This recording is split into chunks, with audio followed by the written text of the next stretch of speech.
manger, les cœurs faibles et pauvres, c'est ceux qui les soutiennent. Et j'aime les sans jamais, comme c'est moi.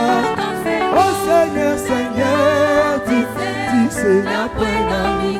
Alléluia, si le ciel n'est pas chez moi, alors que les frères, les anges me font signe depuis la porte du ciel. Et j'aime les sans jamais, comme c'est moi.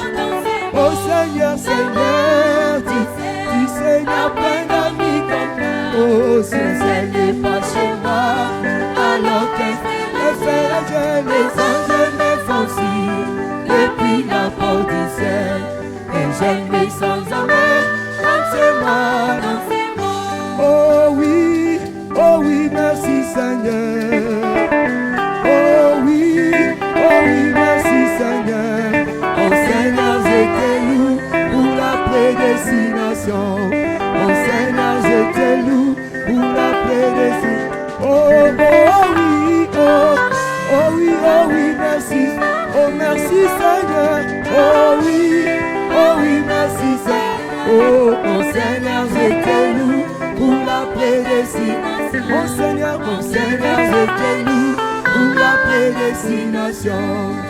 Quand je vois Satan échouer dans ma vie, quand je vois Satan échouer dans ma vie, oh mon Seigneur, je te loue pour la prédestination. Mon Seigneur, je te loue pour la prédestination. Oh oui, merci. Oh merci Seigneur. Oh oui, merci Seigneur. Oh Seigneur, je te loue pour la prédestination. Oh Seigneur, je te loue pour la prédestination.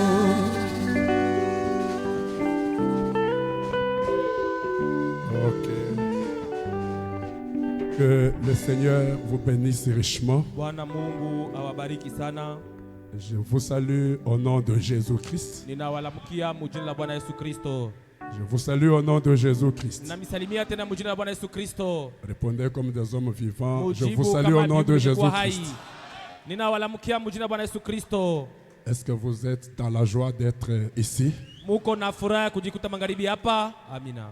Frère Branham dit que un chrétien ne trouve pas beaucoup de joie ailleurs que dans la maison de Dieu. Nabii anatuambia Mkristo wa kweli hapataki furaha nje isipokuwa mnyumba ya Mungu. Parce que c'est là qu'il communie avec son Créateur. Kwa sababu ni pale kuna shiriki na mwenye alimuumba. Que Dieu vous bénisse très richement. Mungu awabariki sana. Amina.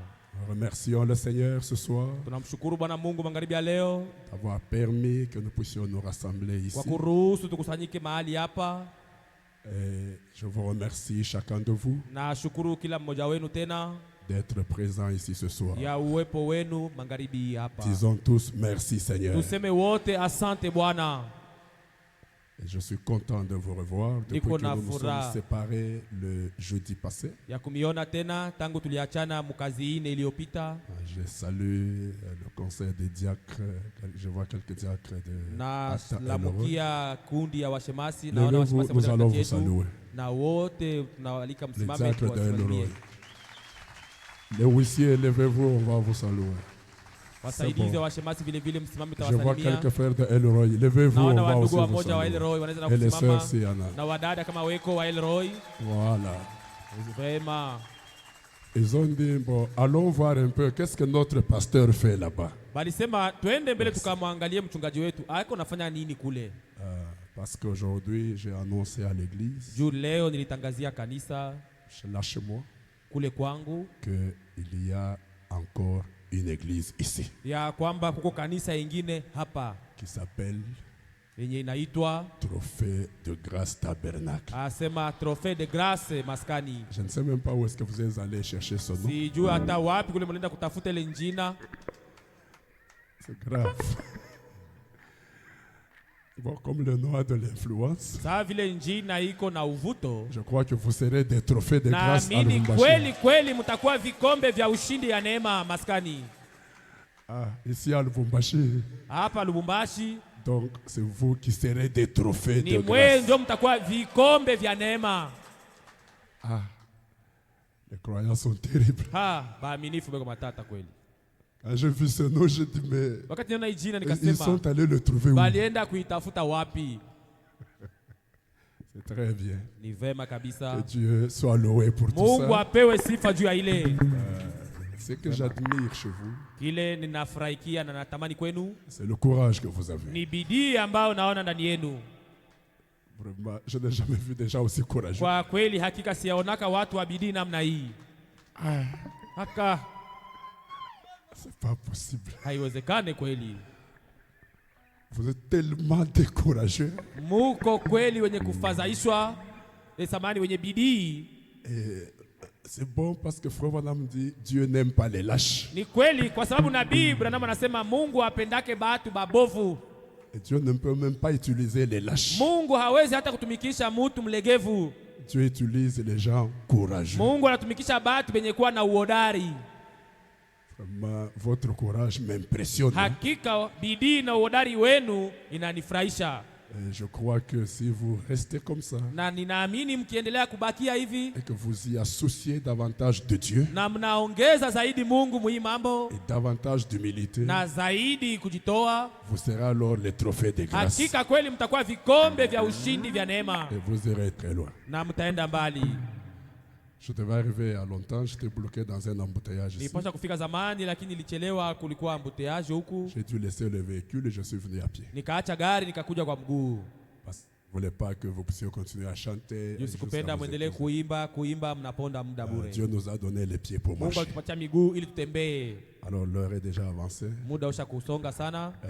Nous allons nous tenir debout pour lire la parole. Tutasimama juu ya kuheshimu usomi wa neno. Après que vous ayez bien adoré le Seigneur dans les chants. Mupate kuabudu mzuri.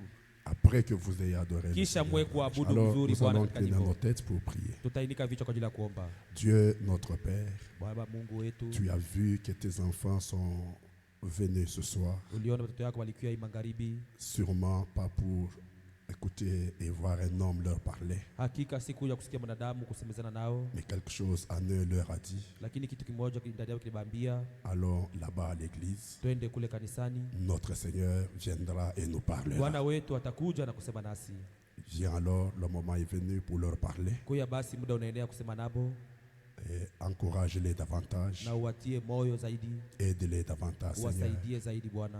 Je crois que tu vas le faire Ninaamini utaitenda pour ta gloire, kwa ajili ya utukufu au wako, nom de Jésus kwa jina la Yesu Christ. Kristo. Amen. Amina. Prenons encore Roi 18, Tubebe tena 18, 1 Roi chapitre 18. Wafalme wa kwanza 18 sura. Prenons le verset 30. Tubebe mstari wake wa 13. Nous l'avions lu le jeudi passé. Tuliisoma kazini iliyopita, On va lire en sautant. tutaisoma mkurukaruka tena. 1 Roi chapitre 18, Wafalme wa kwanza sura 18 verset 30. mstari wa 13. Élie dit alors à tout le peuple, Eliya akaambia taifa yote, approchez-vous de moi. basi karibieni kwangu. Tout le peuple s'approcha de Na lui. taifa yote kamsogelea, Élie rétablit l'autel de l'Éternel. na hivi Eliya akajengulula madhabahu ya milele. Vous suivez ça? Élie rétablit l'autel de l'Éternel Eliya akajengulula madhabahu ya qui milele avait été renversé. ile yenye ilikuwa yenye kuangushwa. Et sautons, allons au verset 36. Turuke tuende kumstari wa Au 36. moment de la présentation de l'offrande, Na wakati wa kutolea sadaka, Élie le prophète s'avança et dit, Eliya nabii akasogea na akasema, Éternel Dieu d'Abraham, wa milele Mungu wa Ibrahimu, d'Isaac et wa d'Israël, Isaka na que Israeli, l'on sache aujourd'hui que tu es Dieu en watambue Israël, leo ya kwamba wewe ni Mungu wa que Israeli je suis ton serviteur, na mimi kama ni mtumishi et que wako, j'ai fait toutes ces choses par ta parole. na nilifanya maneno haya yote kwa neno lako. Réponds-moi, Éternel. Unijibu wewe Bwana, Réponds-moi afin que ce peuple reconnaisse que c'est toi, Éternel, qui es Dieu, unijibu wewe Bwana, ili taifa hii igundue kwamba ni wewe wa milele uliye Mungu, et que c'est toi qui ramènes leur cœur. na ni wewe unayerudisha mioyo yao. Et le feu de l'Éternel tomba, Na moto wa milele ukashuka elle consuma l'holocauste, ukachoma sadaka, le bois, miti, les pierres et la terre, mawe na udongo, et il absorba l'eau qui était dans le na fossé. ikachoma hata maji ilikuwa katika Quand mashimo. tout le peuple vit cela, Wakati taifa yote ilipoona hivyo, tombèrent sur leur visage et dit, wakaanguka kifudifudi, wakasema, c'est l'Éternel qui est ni Dieu, wa milele ndiye aliye c'est Mungu, l'Éternel qui est ni wa Dieu. milele ndiye aliye Mungu. Veuillez vous asseoir Mnaweza kukaa, et que le Seigneur bénisse la na lecture de sa Bwana parole. abariki usoma neno lake. Alors je vais continuer avec mon thème de jeudi rétablir l'autel de l'Éternel. Na nitaendelea na kishina kyangu kia kazi ine ya kusimamisha madhabahu ya milele. Et là, je vais parler sous ce thème-là sur l'importance d'avoir une église. Na pale nitasemezea pa kile kishina faida ya kuwa na kanisa. Et quelle église avoir? Na ni kanisa ya je ya kuwa nayo. L'importance d'avoir une église. Faida kwanza ya kuwa na kanisa. Et quelle église avoir? Na ni kanisa ya namna gani na kubidi uwe nayo. Le jeudi passé, je vous ai montré que kazi ine iliyopita niliwaambia kwamba c'est la parole qui nous rassemble ici. Kinatukusanya hapa ni neno. Amina. Je ne connais parmi vous aucune personne selon la chair. Katikati yenu hapa hakuna mtu yule mnajuana naye kufuatana na mwili. Amina. Je crois que vous aussi, vous ne me connaissez pas selon la chair. Nafikiri na mweye hapa hamnifahamie kupitia mwili. Et les uns avec les autres, nous ne nous connaissons pas selon la chair. Na wengine hatujuane kuhusu mwili. Mais c'est la parole. Lakini ni neno. Le message de William Branham. Ujumbe ulihubiriwa na William Branham. Qui nous rassemble ici. Jo inatukusanya hapa. Comme un peuple. Sa vile taifa. Et je suis ici comme un ancien. Na mimi niko hapa kama mzee. À cause de la parole. Kwa ajili ya neno. Amina. Si nous mettons la parole à l'écart, nous ne serons pas ici. Tukiweka tu neno kumpembeni, hatuwezi kukutana hapa. Il n'y a rien de bon qui peut nous rassembler ici. Hakuna kitu kizuri kinaweza kutukusanya hapa. En dehors de la parole. Isipokuwa tu neno. J'aimerais vous rassurer. Nilipenda nimehakikishe que votre présence ici, c'est la parole. Ya kwamba uwepo wenu hapa ni neno. N'ayez pas de doute. Usiwe na mashaka. Parce que si vous avez un doute, sababu kama uko na shaka ndani ya roho, Satan trouvera un moyen de vous faire du mal. Shetani atapata nafasi ya kukuvuta. Mais soyez ici. Lakini ukue hapa étant pleinement sûr ukiwa na hakikisho kabisa que c'est la parole qui vous a placé ya ici. kwamba ni neno ndio inakuleta hapa. Et que c'est la parole qui vous rassemble ici. Na ni neno ndio inawakusanya hapa comme une église. Sa vile kanisa. Je vous ai lu cela dans les Écritures le jeudi passé. Niliwasomea ile katika maandiko mkazini iliyopita. Et je crois que votre présence ici en tant qu'église, c'est pour respecter la parole. Je crois que si en vous il n'y avait pas le souci de respecter la parole, vous ne seriez pas ici ce soir. Parce qu'il n'y a rien de bon ici qui peut vous amener ici.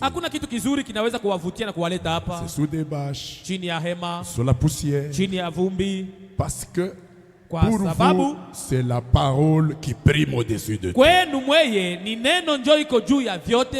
Je veux entendre un amen. Amina.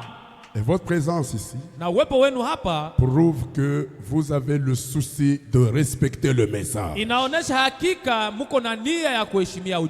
Pourquoi? Parce qu'au mont Carmel, avant que le feu ne descende, il a fallu rétablir l'autel de Dieu qui avait été détruit. Et l'erreur des 400 prophètes de Baal, c'était de beaucoup prier sans faire attention à l'autel de l'Éternel.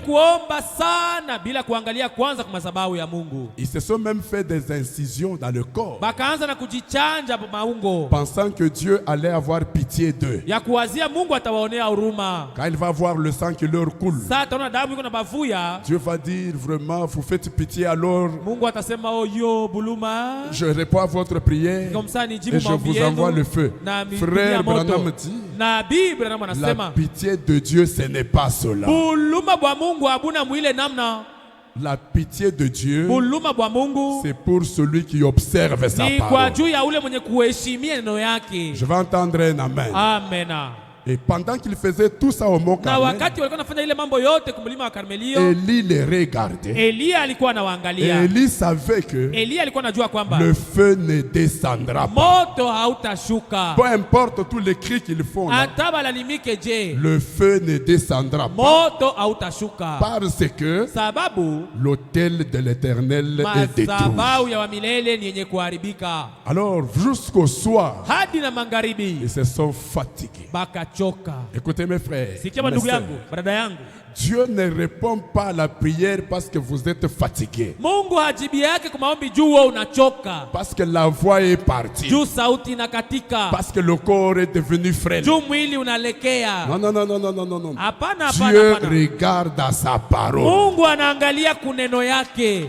Et c'est comme ça que quand il récupère Jo, wakati mnaona, wakati Elia anabeba, au temps du soir, wakati wa magharibi, il ne se précipite pas à prier. hakuwa haraka kuanza kuomba, Il ne se précipite pas à commencer à demander le feu. hakuwa haraka kuanza kuomba moto Il ushuke. prend tout son temps pour rebâtir l'autel Alibeba muda wake juu ya kujengulula mara yengine et madhabahu s'assurer que na kuhakikisha kwamba l'autel était pleinement rétabli. hakika madhabahu isha kujengwa En vizuri. d'autres termes, Namna ingine, chaque parole de Dieu était kila à sa neno ya place. Mungu ilikuwa pafuashi est-ce que yake. quelqu'un peut dire amen? Amen. En Alléluia. d'autres termes, Maana yake, chaque parole de Dieu kila neno ya Mungu était à sa ilikuwa place. pafuashi Il yake. n'était pas pressé Hakuwa haraka de prier. ya kuomba. Non, Hapana. il a pris son temps. Alibeba muda wake. Il place une parole, Anaweka neno wa kwanza, puis il vérifie. kisha anachunguza. Quelle est la parole qui manque encore? Neno kani napusa Il hapa. prend celle qui manque encore. Anaweka neno ingine Il napusa. ajoute. Anaweka ingine Il anaongeza. prend tout son temps. Anabeba muda wake Quelle est wote. la parole qui manque encore? Neno Il prend, gani il ingine ajoute. inapusa, Jusqu'à anabeba ce tena. que Hadi na pale l'autel de l'Éternel était pleinement rétabli. madhabahu ya wamilele ilijengululwa Ça veut kabisa dire kabisa. Maana yake, chaque parole à sa kila place. neno ikawekwa pa nafasi Et inayostahili. quand il s'est assuré que Na wakati alikisha chaque kwamba parole était mise à sa kila place, neno iliwekwa pa nafasi yake, alors il a levé les mains. alafu akaweka mkono juu. Éternel Dieu, Wa milele que Mungu, l'on sache aujourd'hui wapate kujua que leo c'est toi qui es Dieu ya kwamba ni wewe et que uliye je Mungu, suis ton serviteur na mimi ni et que mtumishi j'ai wako. fait toutes ces choses Na nilifanya mambo selon yote ta haya parole. kama vile neno yako Réponds-moi. yaliamuru. Unijibu. Il n'avait pas encore fini de prier. Alikuwa yamaliza Dieu kuomba, était pressé de Mungu répondre. alikuwa haraka kumjibia. Il a envoyé le feu, Akatuma pas moto. parce qu'il y avait beaucoup prié, Hainajua Elia mais aliomba parce que sana. l'autel était rétabli. Sababu, Oh. madhabahu Est-ce que quelqu'un ilijengululwa. peut dire Amen? Amena. C'est pourquoi Jo kwa maana trophée de grâce tabernacle. nini kikombe cha ushindi cha neema maskani. Le problème, ce n'est pas la prière d'abord. Mambo haina maombi Le kwanza. problème d'abord, Mambo ya kwanza, chaque parole de Dieu kila neno ya Mungu a sa place. iwekwe pa nafasi yake. Je vais entendre un amen. Amena. Est-ce que celui qui est en chair, Ule mwenye kwa madhabahu, la parole de Dieu neno ya Mungu leur donne d'être en chair? uruhusu akwe kwa madhabahu. Est-ce que Eti l'église telle qu'elle est, kanisa vile iko, la parole de Dieu neno ya Mungu dit qu'elle doit être comme ça? inaruhusu kanisa iwe vile? Amina. Autrement, vous ferez des prières pentecôtistes Mara nje ya vile mtafanya maombi ya kimadhehebu auxquelles Dieu ne répondra. ile yenye mtachoka na Mungu hata jibu. Je vais entendre un amen. Amena. Je dois dire une chose. Tasema kitu kimoja, Je vous loue nina mitapa parce que vous avez le souci que chaque parole de Dieu soit à juu sa place. muko na nia ya neno ya Mungu yote, kila neno iko pafashi yake. Autrement, vous ne serez pas rassemblés ici. Kinyume kia vile hamungelijikuta hapa Et continuez comme ça. na muendelee mwile hali. C'est alors que Jo vile sasa, chaque prière que vous ferez, kila Dieu maombi répondra. mtaomba, Mungu atawajibu. Oh, je veux entendre un amen. Amena. Le feu descendra. Na moto Et utashuka. ce que vous êtes ce soir, ce n'est pas ce que vous serez demain. Iki muko magharibi lakini mtakuwa Au kesho. fur et à mesure que vous Na avancerez, zaidi mtaenda mbele. une transformation sera en train de se Na produire mageuzi itaanza kufanyika jusqu'à ce que hadi na vous pale serez un chef-d'œuvre. utakuwa kazi yenye kueneana. Amina. Continuez comme ça. Muendelee vile. Maintenant, alors qu'il faut rebâtir l'autel de Sasa l'Éternel, wakati inabidi kurudisha tena madhabahu upya. que dit la parole au sujet de l'église? Nini neno inasema kuhusu kanisa? Alors que japo on doit prendre le temps pour rebâtir tunapasha l'autel. kubeba muda kwa ajili ya kuyengulula madhabahu. Que dit la parole Sasa neno inanena sur nini l'église? kuhusu kanisa? La première chose que vous devez savoir, Kitu cha kwanza unapaswa kujua, Frère Branham dit na Biblia wanasema que chaque personne sauvée doit avoir une église. kila mtu mwenye kuokolewa anapasha kuwa na kanisa. Aïe, aïe, aïe. Je suis dans l'aveugle Bartimée, Niko mahubiri kipofu Bartimayo, au point 56, kifungo kya 56, partie B. kipindi kile kya pili. Je vais aller vite pour ne pas trop vous retenir. Tenda haraka ndio nisiponde muda. Branham dit, j'ai appris un peu mieux que cela maintenant. Na Biblia inasema nilijifunza vema zaidi hapa sasa. Chaque personne qui est sauvée, Kila mtu mwenye kuokolewa, amena. chaque personne qui est sauvée Kila mtu mwenye kuokolewa doit avoir une église anapasha kuwa na kanisa où elle se sent à l'aise. kule eko najisikia huru. Amena. Que Dieu soit loué. Haleluya. Je lis le prophète. Ninasoma nabii. Amina. Si Dieu t'a sauvé, Kama kweli Mungu alikuokoa, si Dieu t'a réellement kama sauvé, hakika Mungu ndio alikuokoa, tu ne peux pas t'éloigner de l'église. hauwezi kwenda mbali na kanisa. Si Dieu t'a réellement sauvé, Kama kweli kweli Mungu Frère alikuokoa, Branham dit, na chaque Biblia inasema, personne kila mtu qui est sauvé mwenye kuokolewa doit avoir une église anapaswa kuwa na kanisa où elle se sent à l'aise. kule kwenye eko najisikia huru. Premièrement, Kia kwanza elle doit avoir une église. unapaswa kuwa na kanisa. Je vais entendre un amen. Amena. Parce que Dieu t'a sauvé. Juu Mungu alikuokoa, Tu dois avoir une église. unapaswa kuwa na kanisa. Deuxièmement, Kia pili, tu dois avoir une église où tu te sens à l'aise. unapaswa kuwa na kanisa pale huko unajisikia uhuru. Non pas une église où tu y es malgré toi. Hapana kanisa yenyewe bo china kwa kwenda niingie mbele vile vile. Comme une femme qui dit à son mari, Sasa mwanamke anaambia bwana yake, pourquoi il bouge kunichokesha? je suis fatigué avec ce Mais mariage, nikari hata batoto. mais je suis là uniquement même pour mes enfants. Alléluia. Bashishi ndio turanzaka hii Bon, kanisa. qu'est-ce que nous allons faire? C'est nous qui avons commencé cette Ata église. vipina la bik. Même si c'est devenu sale comme ça, Jutu ya sacrifice mili fwanyaka. tellement que je me suis tellement sacrifié ici, Nikale tu pakab. je reste tellement ici, je Ata ne peux pas où vile. aller, même si c'est sale. Miséricorde. Bashishi dépense mili fwanya. Vu les dépenses que j'ai déjà fait ici, Nitoke tena nikafanya dépense que fwa je quitte ici shingine. pour aller recommencer encore. Tuikale paka papenye Bon, bashi. même Makanisa yote kupaka na ma Bon, problème. toutes les églises ont des problèmes, restons seulement ici comme ça. Tuikale paka. Restons seulement ici. L'autel doit être rétabli. Madhabahu inapaswa kurudishwa upya. Parole sur parole. Neno juu ya neno. Je vais entendre un amen. Amena. Chaque personne qui est sauvée Kila mtu mwenye kuokolewa doit avoir une église anapaswa kuwa na où elle se sent à kule l'aise. eko najisikia huru. Rien ne le dérange. Hakuna kitu kiko na mzuru hata muzamiri yake. Il a la joie d'aller dans cette église. Eko najisikia na furaha ya kuingia mwile kanisa. Il aime cette église. Anapenda ile Écoutez, kanisa. il est fier de cette église. Eko najisikia na raha ya kujikuta mwanamemba wa ile kanisa. Elle est à l'aise. Na eko huru. Anajisikia na heri.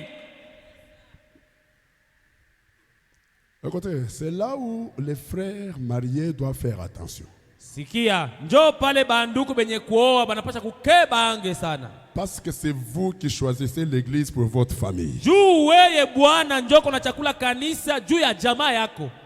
Maintenant, vous trouvez un frère Sasa unakuta ndugu qui choisit une église anachagua dans kanisa laquelle sa femme n'est pas à l'aise. mule mwenye bibi yake iko naenda tu nitafanya je bwanangu ndio alichakula. Et il lui dit, Na anamwambia ou bien ni bukweri, soit c'est le mariage, ou bien ni kanisa. soit c'est l'église. Unatoka mu kanisa, Tu quittes dans l'église, unaenda kwenu. tu pars chez vous.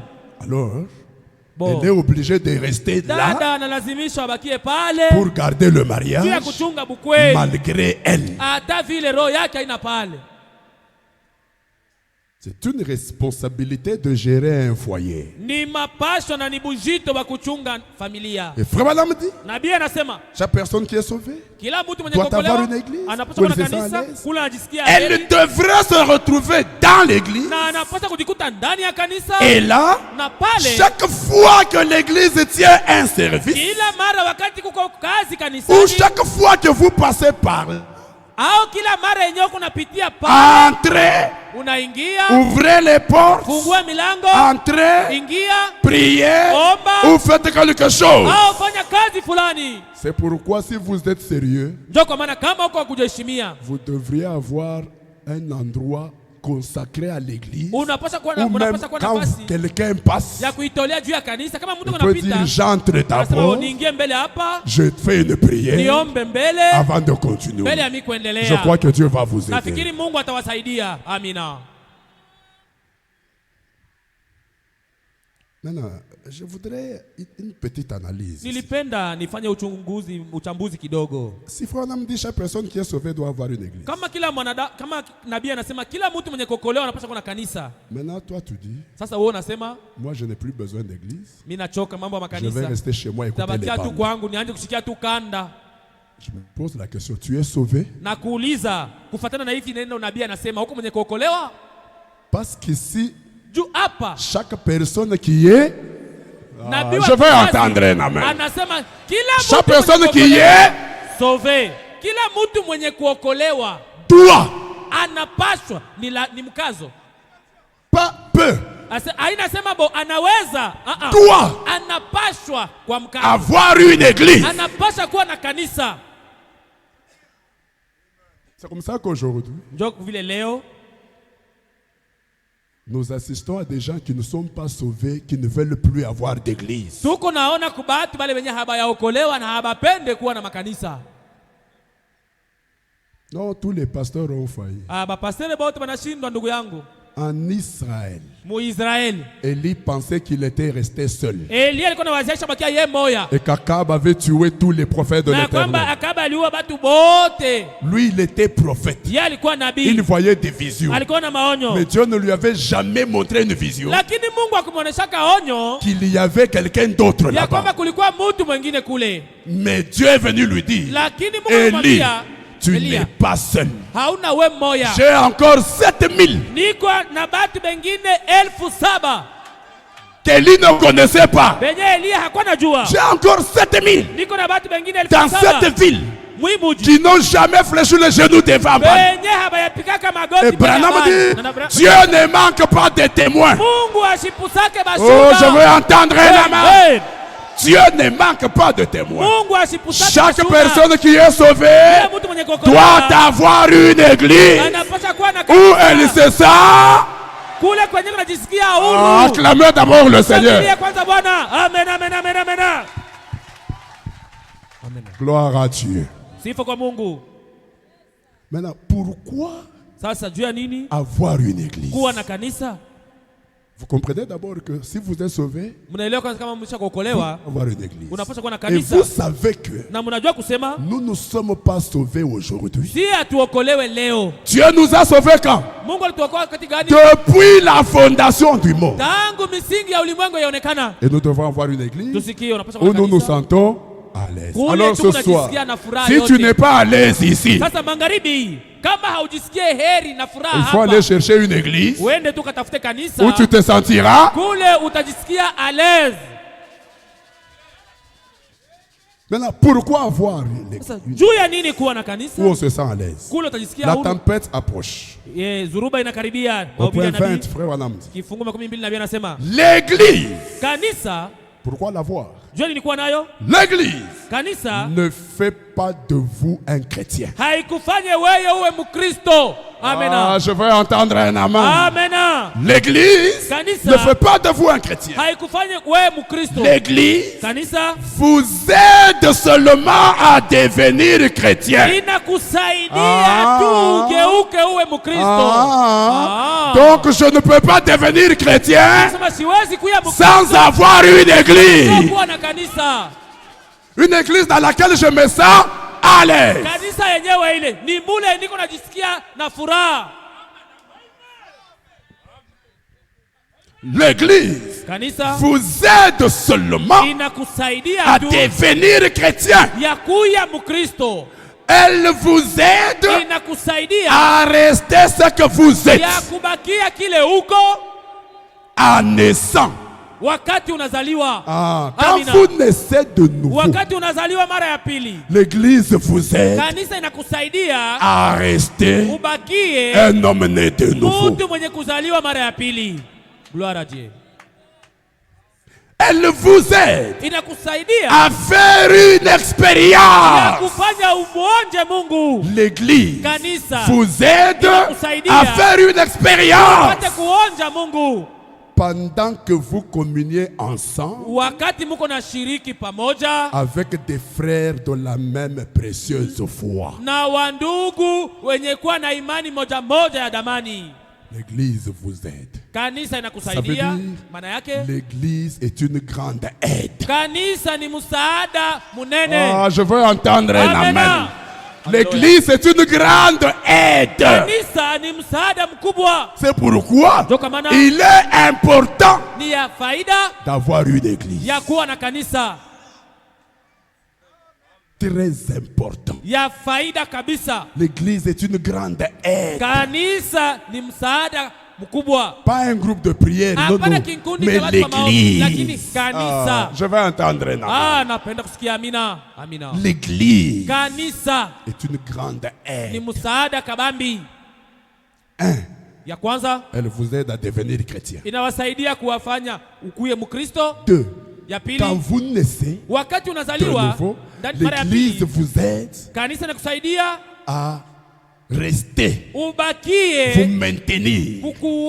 Ce que vous kuchunga êtes. mukile huko wakati unazaliwa mara ya pili. L'église Kanisa vous aide à inakusaidia avoir une expérience. ya upate kuonja Mungu. Je vais entendre un amen. Napenda kusikia amina. Maintenant, Sasa c'est quelle église qui vous aide à devenir chrétien? ni kanisa ya je ya kukusaidia ukuye Mkristo? Amina. Je suis compliqué. Hein? Niko compliqué hein? Maintenant, Sasa c'est quelle église ni kanisa yenyewe, ile kanisa unapaswa kuwa nayo ni qui kanisa ya vous je aide à devenir ile inaweza kukusaidia ukuye Mkristo, qui vous aide à rester ce que vous êtes en naissant, yenye itakusaidia ubakie kile huko wakati unazaliwa mara ya pili, qui vous aide à avoir une expérience. yenye itakusaidia upate kuingia kumuonja C'est Mungu. quelle église? Ni kanisa ya je. Parce qu'aujourd'hui, Juu leo je peux regarder mon frère. naweza kuangalia ndugu yangu, Nous étions avec lui au village. tulikuwa naye kwetu kumukini, Nous nous retrouvons à Lubumbashi. tunajikuta Mlubumbashi. Je dis, viens me soutenir. Nasi kuya unisaidie, kuya Et uniunge Et mkono, nous commençons notre na histoire. tunaanja kimambo ketu, Notre histoire est à Bakumijij. tunaanja kiafere ketu kia shibale bakule. Et on va dire, tu sais, Tutasema unaona, nous allons faire une église tutafanya kanisa qui va nous aider à devenir chrétiens. utatusaidia tukuye Bakristo. Est-ce que c'est ça? Njo vile Maintenant, je vais vous surprendre. sasa nitamistusha. Ce n'est pas toute église qui vous aide à devenir chrétien. Aina kanisa yote itamisaidia mukuye Bakristo. Amena. Il y a des églises qui vous aident à devenir païens. Kuko makanisa yengine kuna misaidia mukuye bapagano. Haleluya. Oh Dieu, miséricorde. Mungu mwingi wa rehema. C'est fort, mais c'est la vérité. Biko nguvu, lakini acha niwaambie ni vya kweli. Je donne un exemple. Naleta mfano. Avant d'avoir une église, Mbele ya kuwa na kanisa, vous avez une seule femme ulikuwa na bibi moya et vous vivez bien. na mlikuwa naishi mzuri. Maintenant, tu trouves une église, Sasa unapata kanisa, tu vas là-bas unaenda mwile kanisa, pour qu'elle t'aide à devenir chrétien. juu kusaidia ukuye Mkristo, On t'ouvre la Bible, unakuta Biblia on te dit David avait 500. banakwambia Daudi alikuwa na wake 500. Comment toi tu n'as que Kamoya? Namna gani wewe Mkristo mzima una mke mmoja tu? Tu dis ah bon? Tu ajoutes une deuxième. Unaongeza wa pili. Et quand tu ajoutes une deuxième, ukiongeza tu wa pili, les problèmes commencent. Mambo inaanza.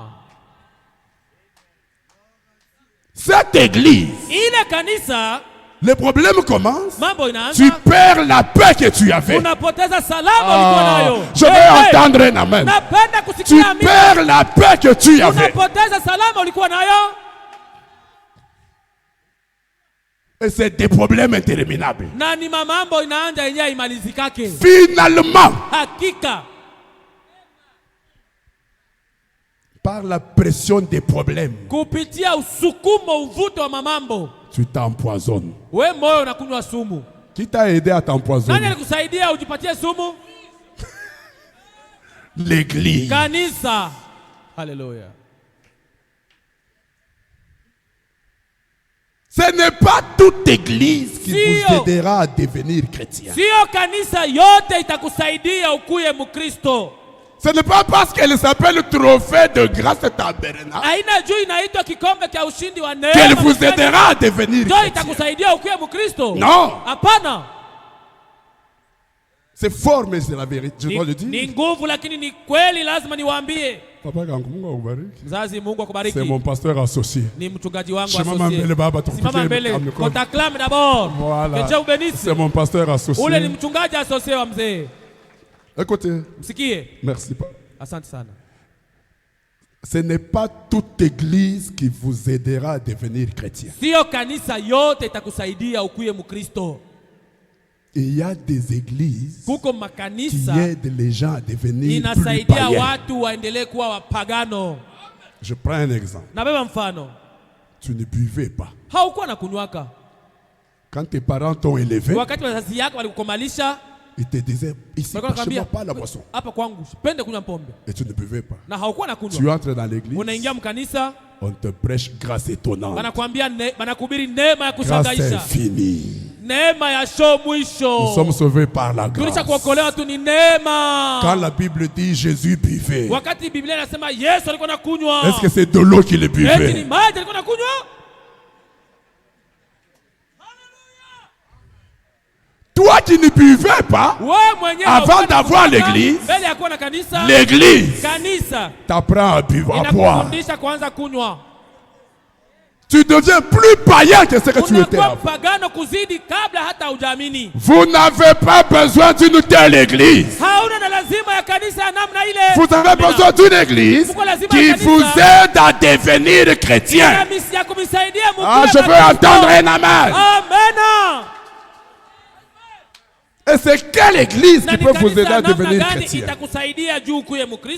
Frère Branham dit, le panneau publicitaire, ile ubao matangazo mahubiri au point 15. Kifungo cha 15. Et maintenant, na sasa, afin que vous le sachiez, mbele ya mwe kujua, dans cette église, ili mupate kujua ndani ya nous essayons d'être une église scripturaire. Tuko na jaribu kujikaza tukue kanisa ya kimaandiko. Oh, merci Seigneur. Gloire à Dieu. Dans cette église, parce qu'elle doit nous aider à devenir chrétiens.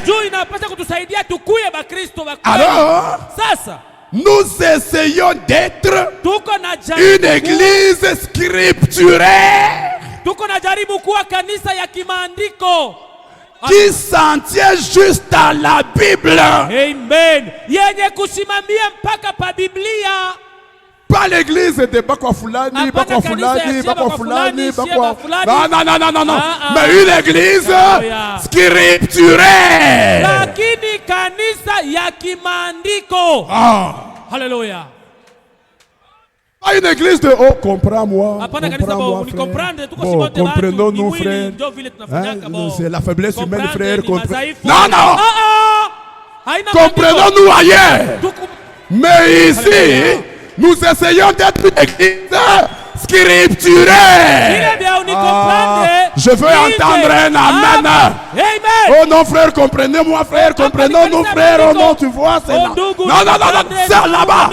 Ici, nous avons besoin d'une église qui nous aide à devenir chrétiens. Hallelujah. Et ça doit être une église scripturelle. Hapa tuko na lazima ya kanisa yenye kutufanya tuwe wa Kristo na ile kanisa ikuwe ya kimaandiko.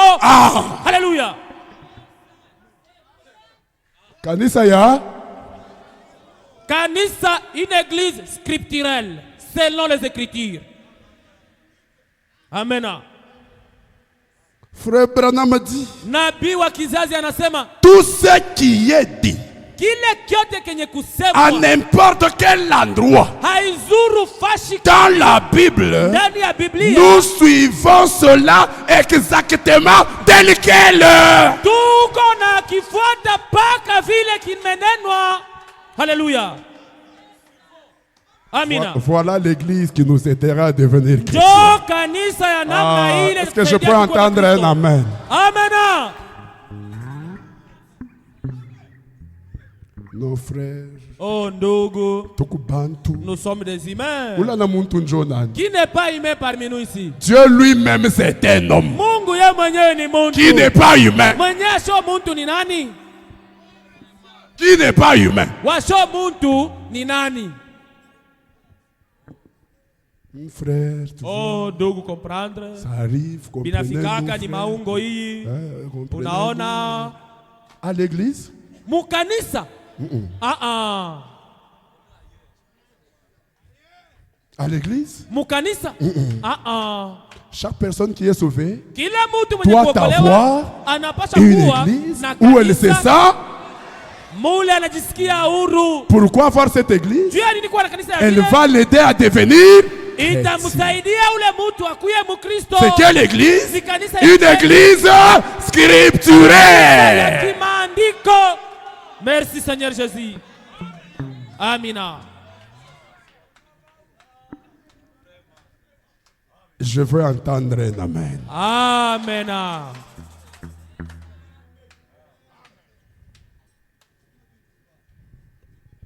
Tout ce qui est dit à n'importe quel endroit dans la Bible, Kile kyote kenye kusemewa aizuru fasi kani nous ndani ya Biblia. suivons cela exactement tel quel. Tuko na kifuata paka vile kiko. Nous commençons avec la Bible. Tunaanza na Biblia sasa. Haleluya. Pour être une église scripturelle, Juu tukue nous kanisa ya commençons avec kimaandiko. la Bible. Tunaanza na nini? Na Biblia. Je veux entendre un amen. Amen. Nous ne commençons pas avec les citations. Sia d'abord. tutaanza na masitasio. Nous commençons d'abord avec Tunaanza kwanza na Biblia kama msingi. Amina. maintenant. Sasa La Bible a un interprète divin. Biblia iko na mtafsiri wa kimungu. Je veux entendre un amen. Napenda kusikia amina. Pour être une église scripturelle, Juu kuwa kanisa nous commençons kimaandiko. d'abord avec la Bible. Tunapaswa kuanza na Biblia. Tout ce qui est à n'importe quel endroit dans la Bible, Kile kyote kenye nous kunenwa suivons haizuru nafasi exactement ndani na Biblia. cela tel quel. Tunakifuata paka vile kiko. Maintenant, la Bible Sasa Biblia a un interprète divin. iko na mtafsiri wake wa kimungu.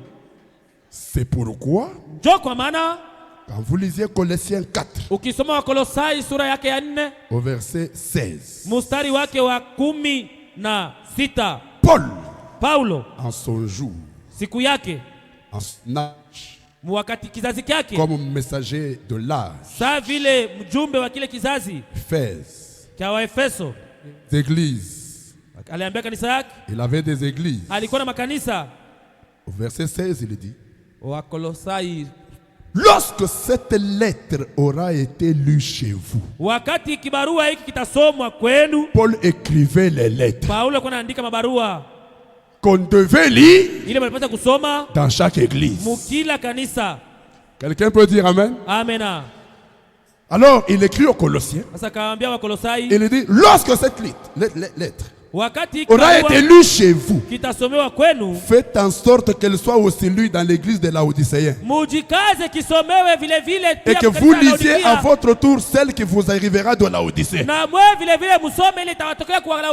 C'est comme ça que dans l'âge de Paul, on avait, ils avaient, d'une part, les prophètes,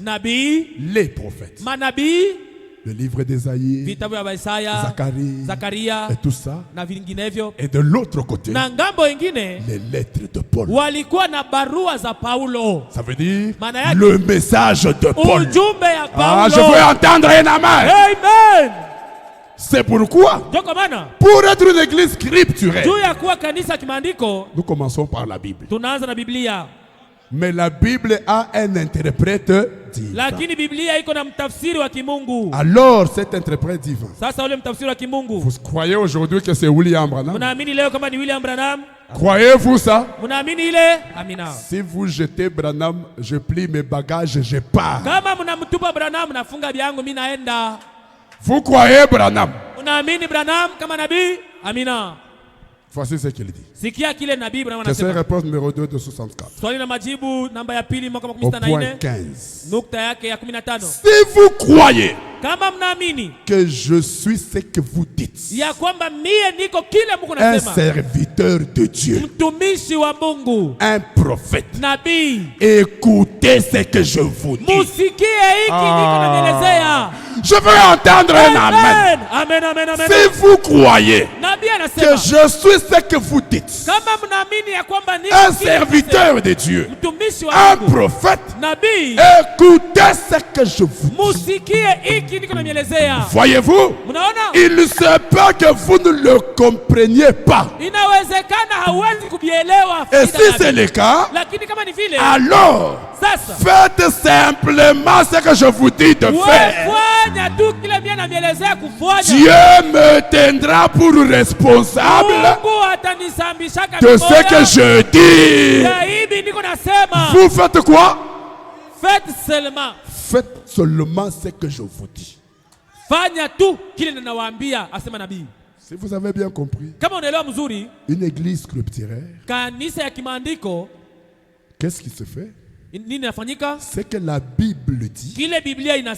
Nous suivons cela exactement tel quel. C'est que William Branham dit.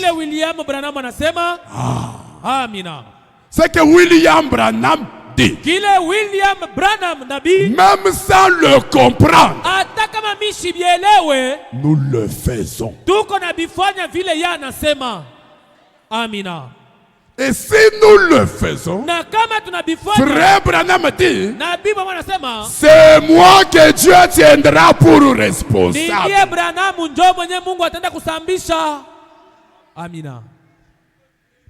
C'est ça une église scripturaire qui va vous aider à devenir chrétien. Je répète, toute église ne vous aidera pas à devenir chrétien.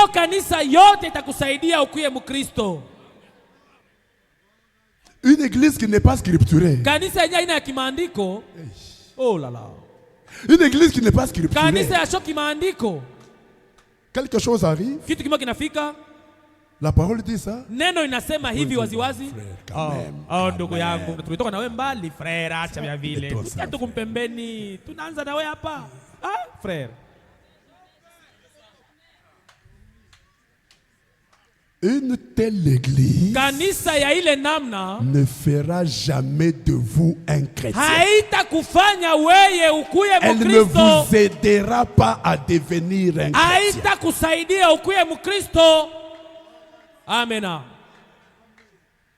Elle ne vous aidera pas à avoir une expérience. Haitakusaidia upate kuonja Mungu. Amina. Oh Dieu. Oh Mungu. Que Dieu vous aide à comprendre. Mungu amisaidie muelewe hii. Que Dieu vous aide. Mungu amisaidie.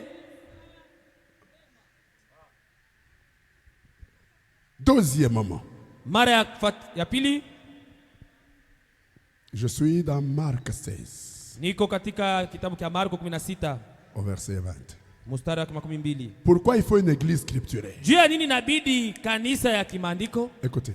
Sikiliza. Dieu confirme sa parole. Mungu anahakikisha neno yake.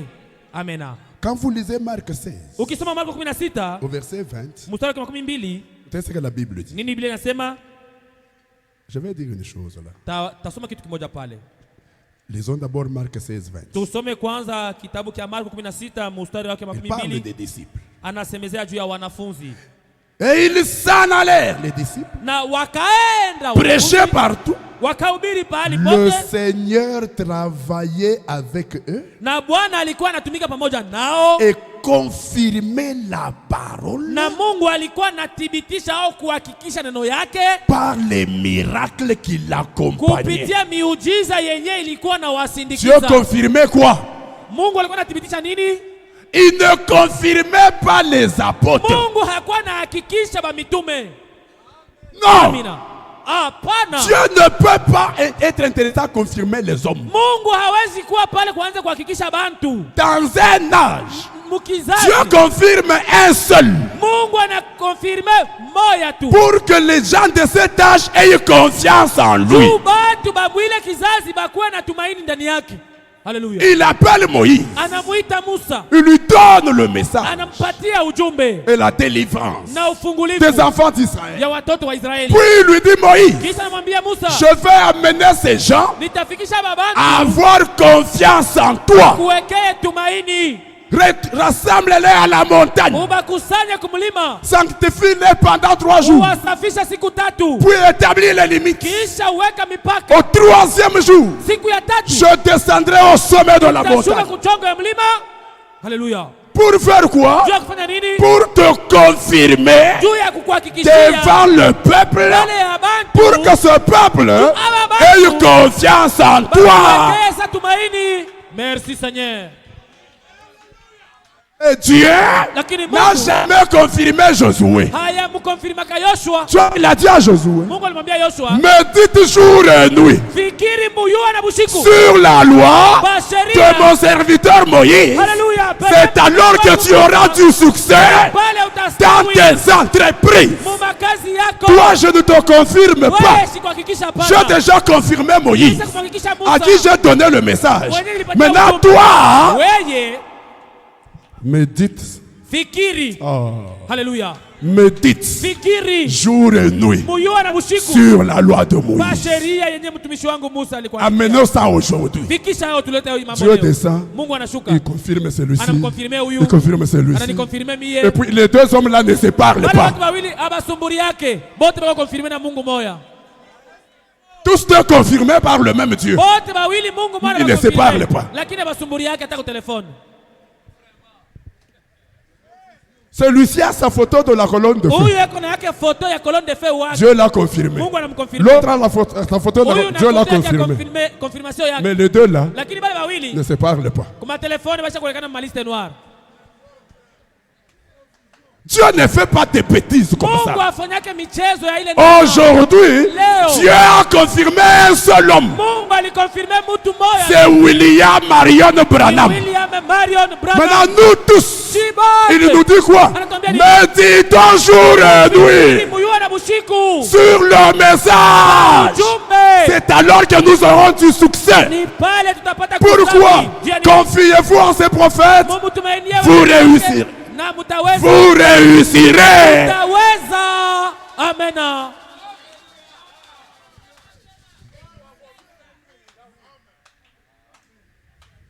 Non, frère. Oh, ndugu.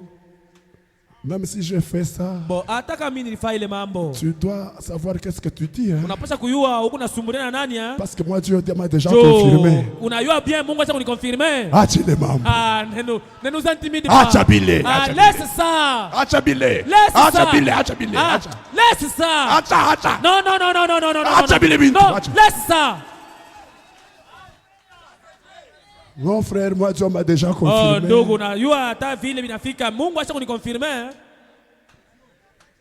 Aujourd'hui, Dieu n'est pas intéressé à confirmer les gens. Il a confirmé William Branham par la même colonne de feu avec laquelle on avait confirmé Moïse. C'est déjà terminé. Maintenant, il confirme sa parole.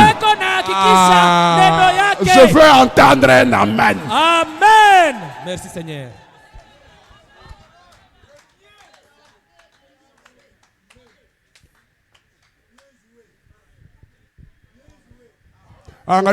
Regarde ici.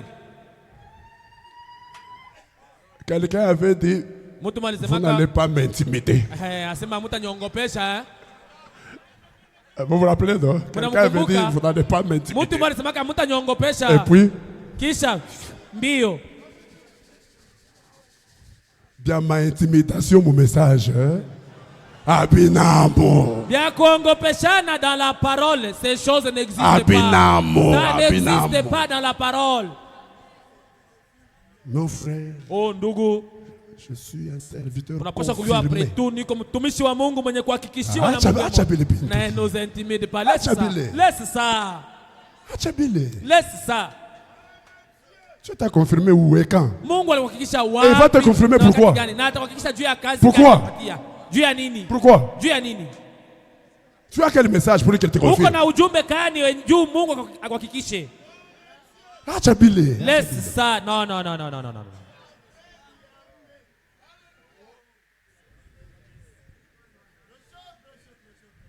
Le Seigneur travaillait avec eux et confirmait la parole par les miracles qui accompagnaient la parole. Amen. Tous les miracles sans la parole, ce sont des miracles mensongers. Des faux ouais du temps de la fin.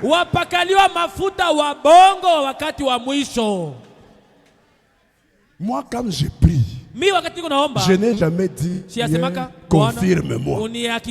Je suis qui pour qu'il me confirme? Moi, j'ai dit deux choses. Je demande deux choses. Premièrement, donne-moi la fidélité au message. Deuxièmement, confirme ta parole que je prêche. Je veux entendre un amen. Confirme ta parole que je prêche. Par les miracles et les prodiges. Mais vous trouvez quelqu'un en brousse? Seigneur, confirme-moi. Confirme. Tu veux quoi?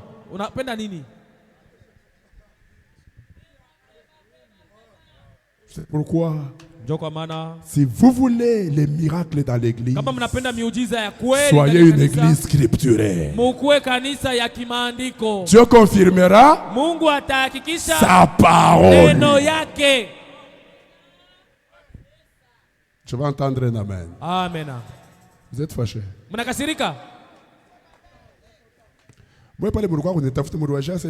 Vous qui êtes venus me chercher, vous pensez que je vais vous dorloter?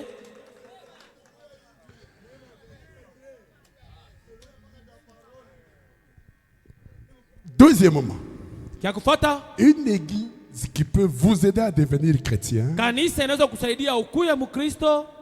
Écoutez bien. Dans Jean 16, au verset 13, Dieu promet la venue du consolateur.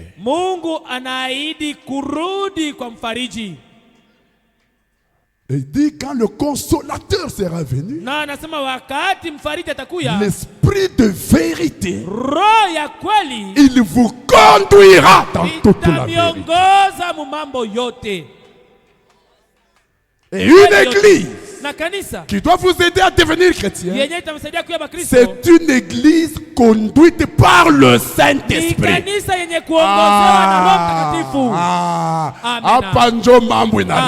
là maintenant les choses commencent à devenir amères.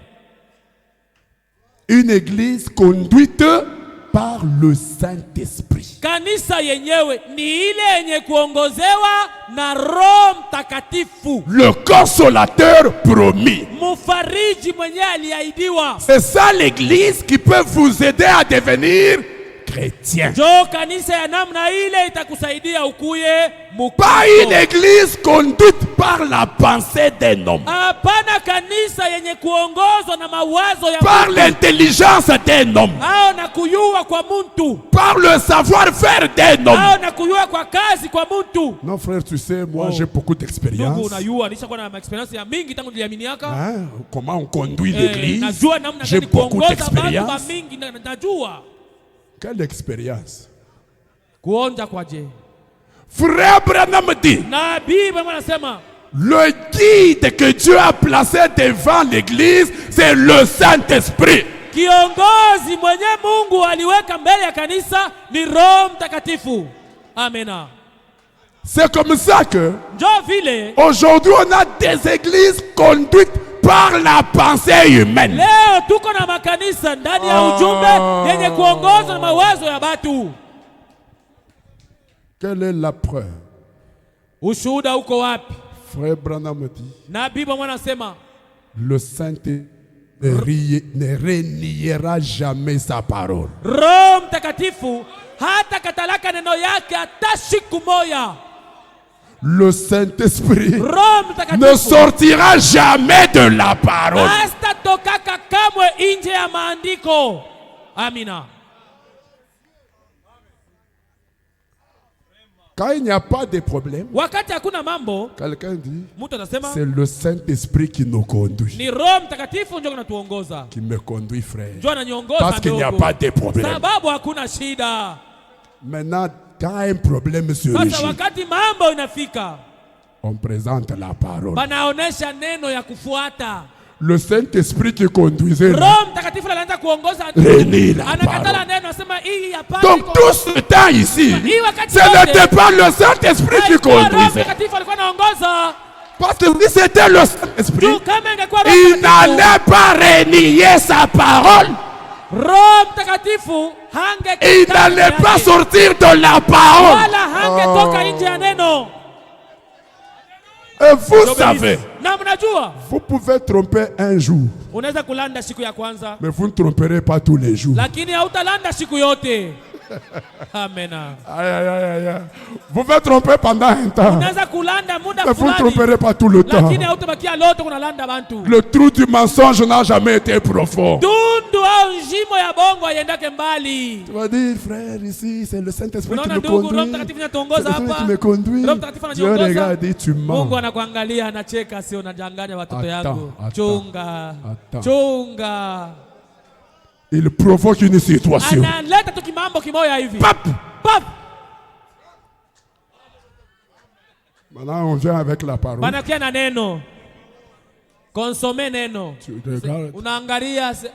frère. Mais toi tu nous disais que c'est le Saint-Esprit qui nous conduisait. Maintenant la parole est là. Tu commences à te gratter, oh non, tu vois, oh non, tu nous mentais. Tu nous mentais. C'était toi qui nous conduisais. C'était toi qui nous conduisais. Ce n'était pas le Saint-Esprit. Parce que si c'était le Saint-Esprit, il allait reconnaître sa parole. Il allait vivre sa parole. Il allait s'humilier devant sa parole. Voilà une église qui peut vous aider à devenir chrétien. Parce qu'elle est conduite par le Saint-Esprit. Merci Seigneur.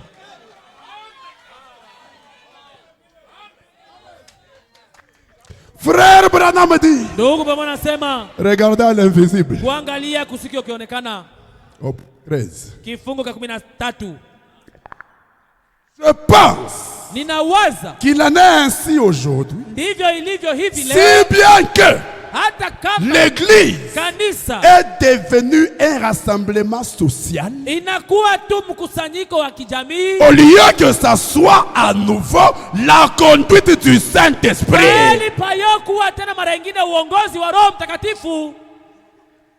C'est devenu un rassemblement social. Inakuwa ni kikundi kia jamaa, tunakutana tu juu ya muyuano.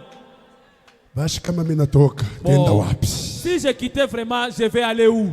Misha kumupanga jina, yasha kumupanga jina. Ule misha kumupanga, toucha kwa famille. Nous sommes déjà une grande famille. Un rassemblement social. Kikundi kia ujamii.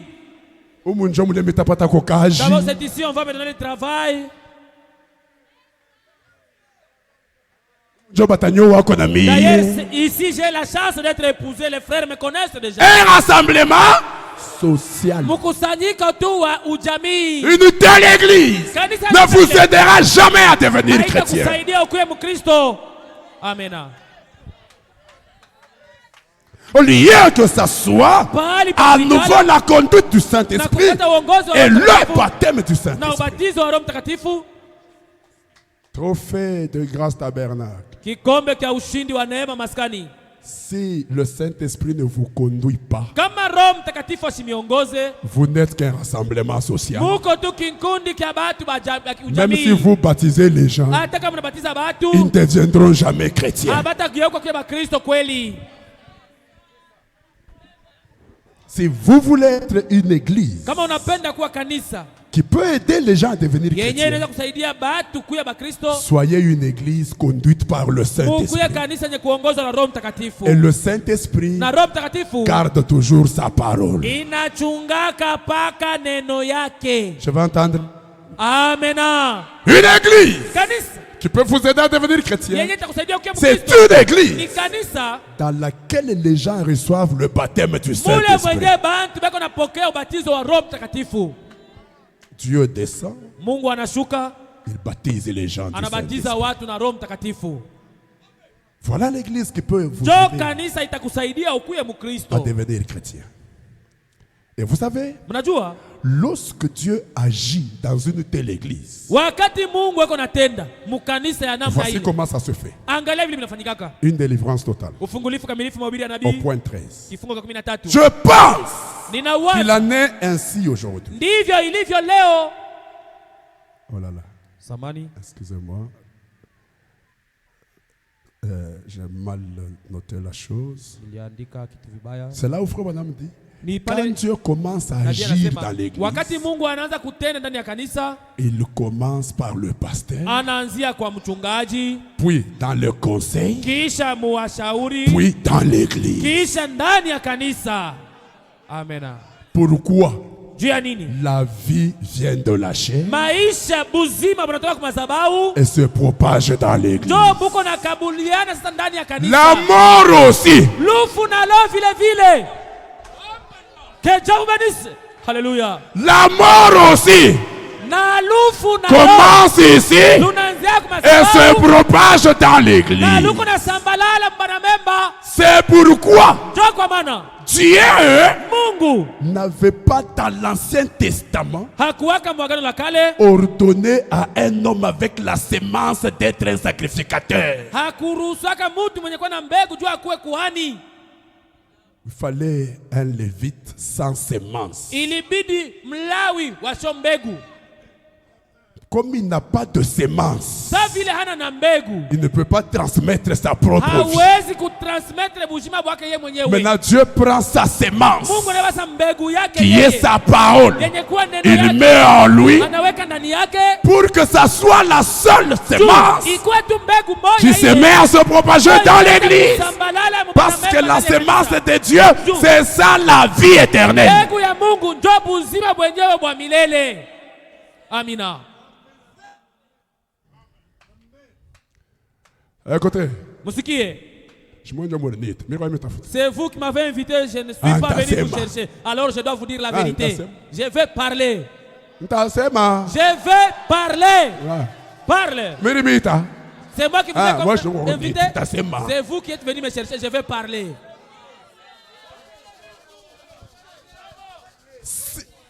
S'il y a un endroit sur lequel Dieu veille dans l'église, c'est ici. Amen. C'est ici. Ici. kusher à la chair. Hapa. Ici. Hapa madhabahu. Ici. Branham dit quand Dieu descend dans l'église pour agir, il commence par le pasteur. Amen. Il descend dans le conseil. C'est pourquoi dans le conseil, on ne peut pas y mettre n'importe qui.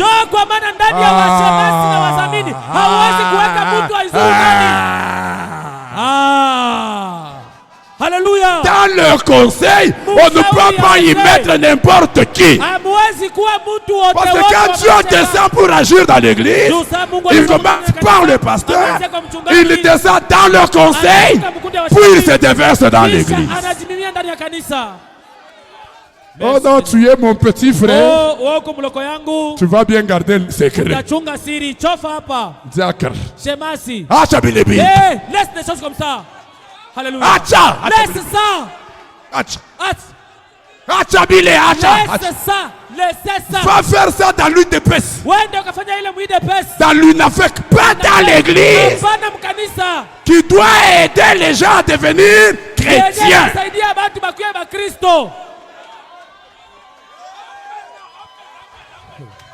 J'ai parlé. J'ai parlé.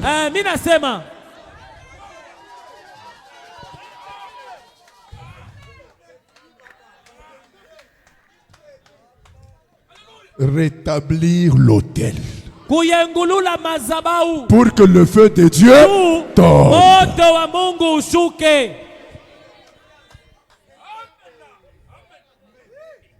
Il faut une église scripture. Il faut une église conduite par le Saint-Esprit. Troisième point pour terminer. Il faut une église puissante. Amen.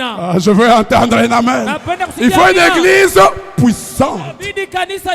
Parce que le diable va s'attaquer à l'église. Les portes du séjour des morts vont s'élever contre l'église. Les puissances des ténèbres vont se liguer contre l'église. Alors, il faut une église puissante. Je peux entendre un amen.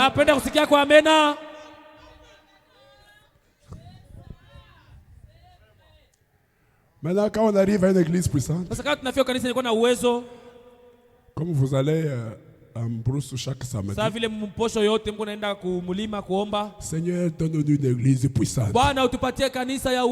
Ça n'arrive pas comme ça.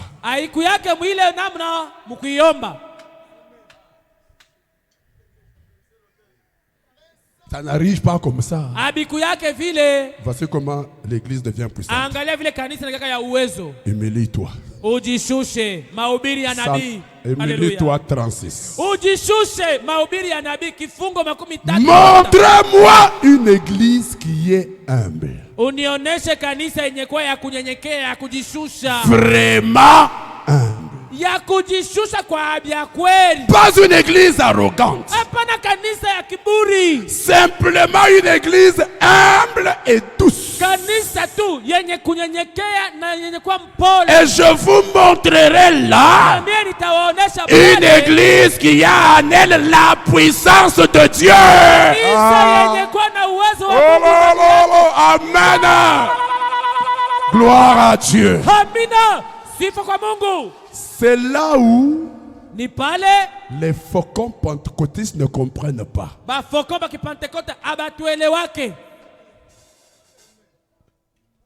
Ils demandent à Dieu la puissance. On a tout prédicateur dans un message. Vous trouvez seulement un prédicateur du message. Ambrose. Seigneur, donne-moi la puissance. Je peux entendre un amen? Amen.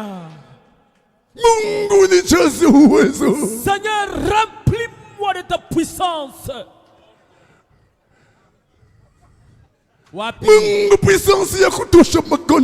Donne-moi la puissance de chasser les maladies. Wapi. Tu cherches quoi? Tu cherches parce que quand tu vas imposer les mains à quelqu'un, c'est là pour que tu t'enfles d'orgueil. C'est ça que tu cherches. Pour qu'il sache que c'est toi qui as Dieu. Mais pour William Branham, lakini juu ya William Branham, frère Branham dit, ndugu Branham anasema, moi une église qui est unionyeshe kanisa yenye kunyenyekea, vraiment yenye kujishusha, pas une église arrogante. Hapana kanisa ya mabeka yulu. Si tu fais ça, après ça fait quoi? Frère, bien aimé, regarde ce que tu as fait selon la parole. Et selon la parole. Alors toi, tu vas me faire quoi? Et tu vas me montrer quoi? Tu le sais vraiment. Arrogant. Kiburi. Arrogant. Kiburi. Frère, mais regarde quand même ce que tu as fait. Bien aimé, regarde, angalia vile neno unafanya na bila unafanya. Bon, sasa, njoo. Tu veux dire quoi? Bon, uniambie selon wewe, unataka kuniambia nini? Est-ce que tu me connais? Unaniua mbele, unajua kunaongea na nani? Tu connais où j'ai rencontré le Seigneur? Unajua kule nilikutana na Mungu? Tu connais d'où je viens avec le message? Unajua kule natoka na hii kazi ya Mungu? Tu es arrogant. Ni kiburi. Avec l'arrogance, na kiburi, tu n'as aucune puissance. Hauna na uwezo hata kiloko. Amen. Frère Branham dit, Nabii Branham anasema, ce qu'il faut, kile inalomba, c'est l'humilité. Ni kujishusha, nous humilier devant Dieu. Kujishusha mbele ya Mungu. Écoutez. Sikia. Et laisser simplement Dieu travailler au travers de nous. Na kuacha tu Mungu atumike kupitia weye. Tu déranges. Uko nafanya kelele ndugu. On n'a pas besoin de faire beaucoup de bruit. Hatuna lazima ya kufanya makelele sana.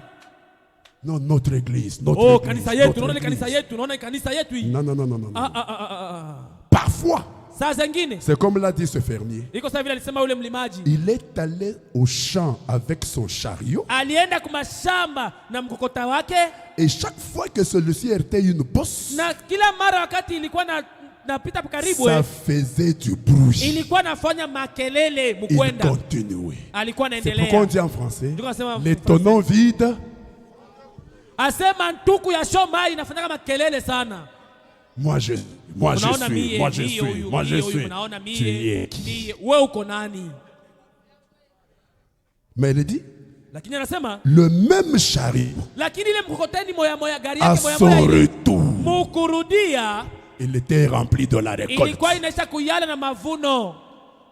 Il ne faisait pas de bruit du tout. Wala haikuwa nafanya makelele hata. Car il était chargé de bonnes choses. Sababu ilikuwa isha kuyala vitu bizuri. Amen. Voilà les trois choses jo vitu vitatu bile que l'église doit avoir bile kanisa inapaswa kuwa nabyo pour vous aider à devenir juu ya kumisaidia mukuye ba Kristo. Première chose, kitu kia kwanza, une église scripturaire. Kanisa yenye kusimamia pa maandiko. Deuxième chose, ya pili, une église conduite kanisa yenye kuongozwa kupitia Roho Mtakatifu. Troisième chose, kitu kia tatu, une église humble. Kanisa yenye kunyenyekea ya kujishusha. Vraiment humble. Yenye kujishusha kabisa kabisa. C'est ça une église puissante. Jo kanisa ya uwezo. Que Dieu vous bénisse. Mungu awabariki. Amen. Maintenant, sasa Dieu a besoin des gens disposés. Mungu ako lazima ya watu wenye kuwa tayari. Qui peuvent accepter kuichika d'être une bonne église. Kuwa kanisa mzuri. Qui peuvent s'abandonner à lui. Wanaweza kujitoa kwa Mungu. Pour être une bonne église. Juu ya kuwa kanisa mzuri. C'est ça que nous allons faire alors que nous nous tenons debout. Et nous chantons j'abandonne tout. Na tutaimba na toa vyote kwa mikono ya Bwana. Oh Dieu.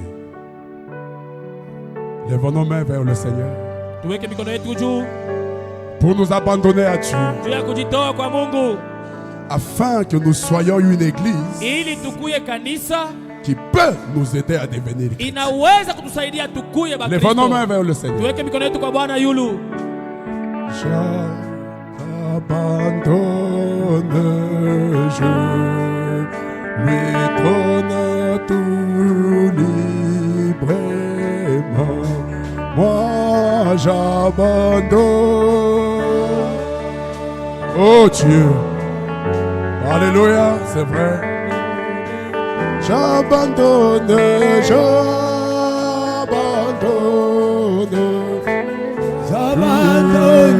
tout à Jésus. Alléluia, amen, amen, amen. Alléluia, gloire à Dieu, amen. Oh Dieu, c'est vrai. Alléluia. Gloire à toi, Seigneur. Amen. Amen. Oh Dieu, alléluia. Merci, Seigneur. Alléluia. J'abandonne tout. J'abandonne tout à lui. Tout à toi. Alléluia. Mon sauveur béni. J'abandonne. Pour la dernière fois. Moi j'abandonne. Oh Dieu, amen, amen, amen. Gloire à toi, Seigneur. Dieu a besoin de gens disposés à s'abandonner à lui. Des gens qui peuvent s'humilier devant la parole, qui peuvent être conduits par le Saint-Esprit. Dieu a besoin de gens disposés à s'abandonner.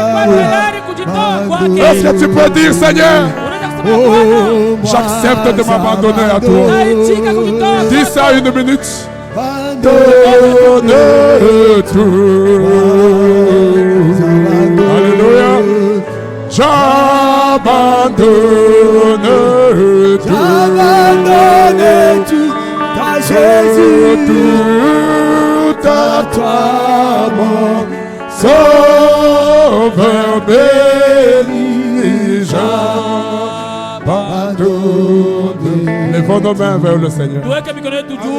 Nous avons besoin de cette église qui peut nous aider à devenir chrétiens, qui peut nous aider à garder ce que nous sommes quand nous naissons, qui peut nous aider à avoir une expérience, une église scripturée, une église conduite par le Saint-Esprit, une église humble et douce.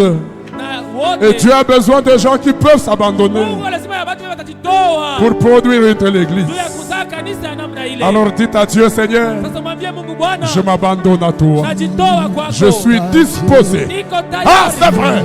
Je suis disposé à faire sortir de moi tout ce qui n'est pas la parole, tout ce qui n'est pas l'écriture, tout ce qui n'est pas scripturel. Je suis prêt à faire sortir cela. Je suis prêt à être conduit par le Saint-Esprit. Je suis prêt à être humble, à m'humilier. J'accepte de m'abandonner, Seigneur. Aide-moi simple.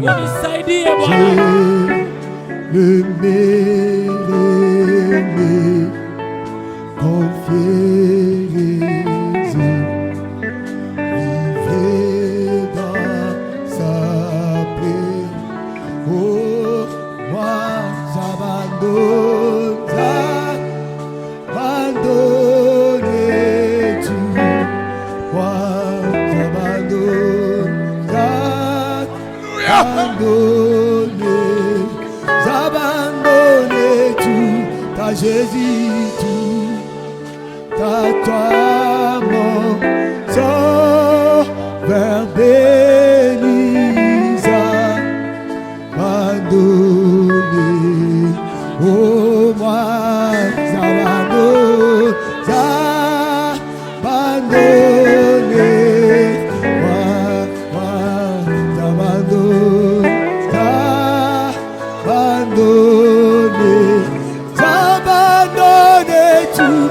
Jésus, tout,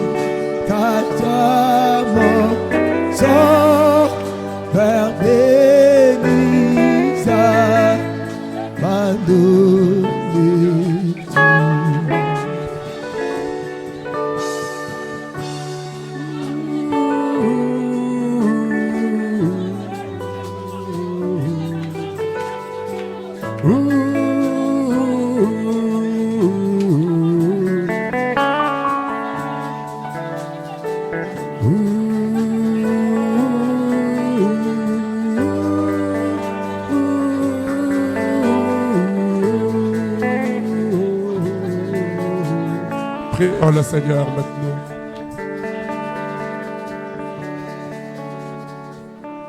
Et il y a quelqu'un qui peut lever sa main vers le Seigneur et dire: j'accepte de m'abandonner, Seigneur. Je suis disposé. Disposé. Je lève ma main vers toi parce que je m'abandonne à toi. Pour que tout ce qui n'est pas la parole sorte de mon cœur.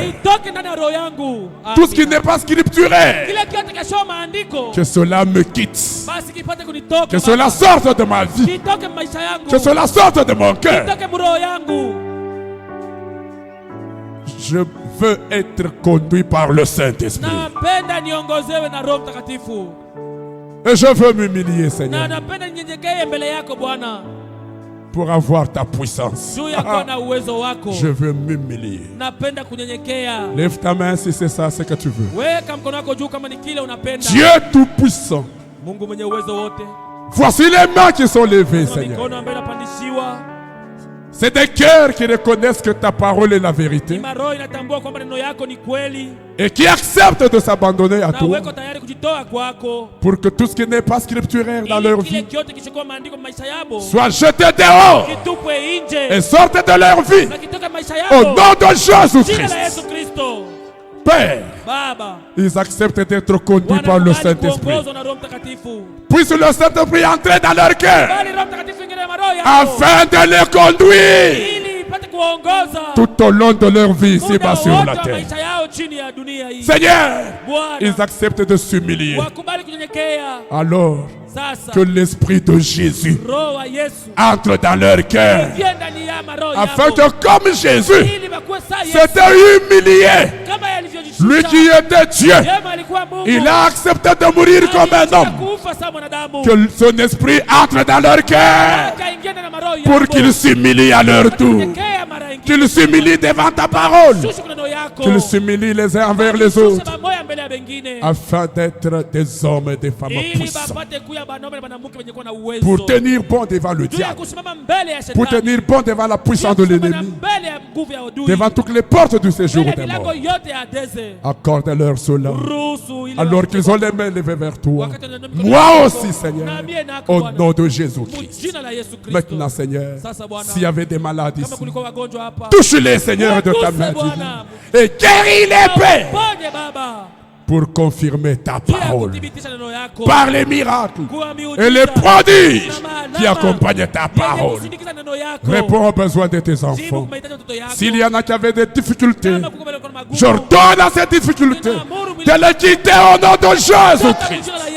Et que les anges de Dieu circulent partout ici pour apporter des solutions, pour apporter des bénédictions, Seigneur, venant de ta part, dans la vie de chaque homme, dans la vie de chaque femme. Console chaque personne qui souffre. Que ceux-là qui souffrent trouvent en toi la consolation. Que ceux-là qui prient, leur prière soit exaucée, Seigneur. Oh Dieu, nous voulons rebâtir l'autel. Nous voulons faire chaque chose selon la parole, afin que ton feu divin puisse tomber sur nous, dans nos vies. Au nom du Seigneur Jésus. Père d'amour, bénis tes enfants. Bénis ton peuple. Répands des pluies de bénédictions, Seigneur, sur leur vie, oh Dieu. Charge-les. Transforme-les, Seigneur. Mets fin à leurs difficultés. Mets fin à leurs problèmes. Afin qu'il soit connu que le Dieu de William Branham est le véritable Dieu en qui nous mettons toute notre confiance. Nous sommes arrivés à la fin, Seigneur. Bénis tes enfants alors qui vont rentrer dans leur maison. Bénis leur maison, Seigneur. Bénis les travaux de leurs mains, Père. Que tout ce qu'ils font puisse être béni afin qu'ils prospèrent à tous égards. Au nom du Seigneur Jésus. À toi la gloire. À toi l'honneur. À toi la louange. À toi la richesse. au siècle des siècles. Au nom de Jésus-Christ. Amen. Restez debout et saluez-vous les uns les autres. Mettez-vous debout pour vous saluer les uns les autres.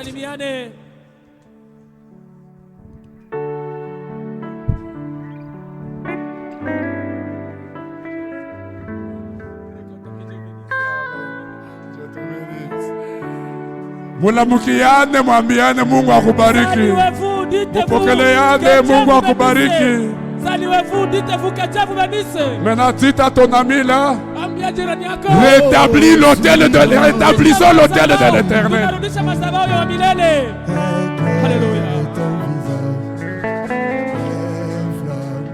Rétablissons l'autel de l'Éternel.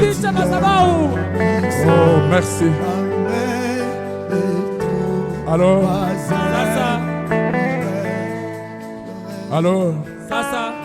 je voudrais demander aux organisateurs des réunions